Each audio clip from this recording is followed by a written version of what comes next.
Hello everyone, সবাই কেমন আছো? আমি অনেক ভালো আছি। আর সৌমিস কিচেনে সবাইকে অনেক স্বাগত।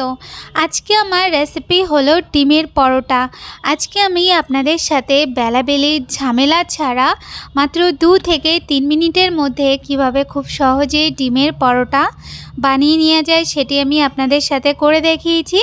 আশা করছি আপনাদের এই রেসিপিটা খুব ভালো লাগবে।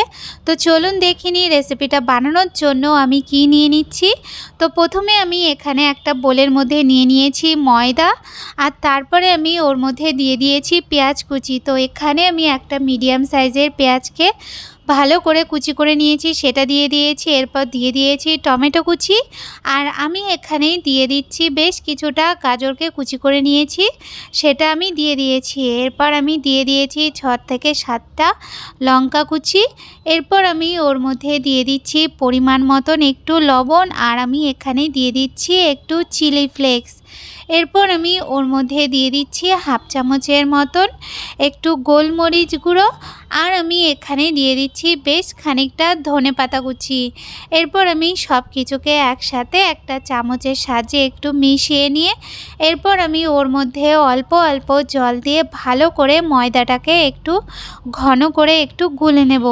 আর ময়দাটা যতক্ষণ আমি গুলছি ততক্ষণ আপনারা আমার চ্যানেলে নতুন হলে তাহলে প্লিজ আমার চ্যানেলকে সাবস্ক্রাইব করে আমার পাশে থাকবেন। আর রেসিপিটা আপনাদের ভালো লাগলে কমেন্ট করতে ভুলবেন না। তো দেখুন এখানে ব্যাটারটা গোলানো হয়ে গেছে।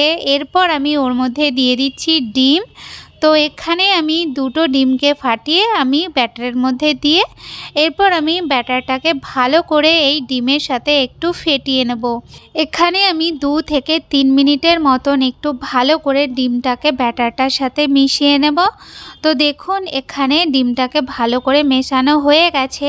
এরপর আমি গ্যাসের উপরে একটা তাওয়া বসিয়ে দিয়েছি। তাওয়াটা বসিয়ে দিয়ে তারপরে আমি ওর মধ্যে দিয়ে দিয়েছি একটু তেলটা দিয়ে আমি একটু ব্রাশ করে নিয়ে এরপর আমি যেই ডিমের ব্যাটারটা গুলেছিলাম না, সেই ব্যাটারটা আমি এইভাবে তাওয়ার উপরে দিয়ে দেব। তাওয়ার উপরে দিয়ে তারপরে হাতাটা দিয়ে এইভাবে একটু গোল করে একটু ঘুরিয়ে নেব।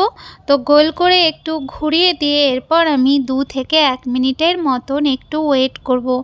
2-1 মিনিটের মধ্যেই দেখবেন যে পরোটাটা এরকম ওপরটা হয়ে গেছে। এরপর আমি ওটাকে উল্টে দিয়ে অপর সাইডটা একটু হতে দেব।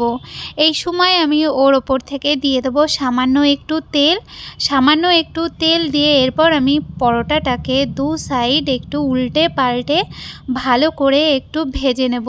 তো দেখুন পরোটাটা দেখতে কতটা সুন্দর হয়েছে, আর খেতেও কিন্তু খুবই ভালো। তো এইভাবে আমি আর যে পরোটাগুলো আছে না সেইগুলোকে আমি ভালো করে একইভাবে ভেজে নেব। আর এই রকম একটা পরোটা খেলে তাহলে আর লাগবে না, একটা পরোটাতেই পেটটা ভরে যাবে। তো এই যে আমার সব পরোটা তৈরি হয়ে গেছে একদম কম সময়ের মধ্যে আর খুব সহজ পদ্ধতিতে এই ডিমের পরোটা। আশা করছি আপনাদের সবার খুব ভালো লেগেছে। আজ তাহলে এই পর্যন্ত, দেখা হচ্ছে নতুন রেসিপির সাথে। ধন্যবাদ।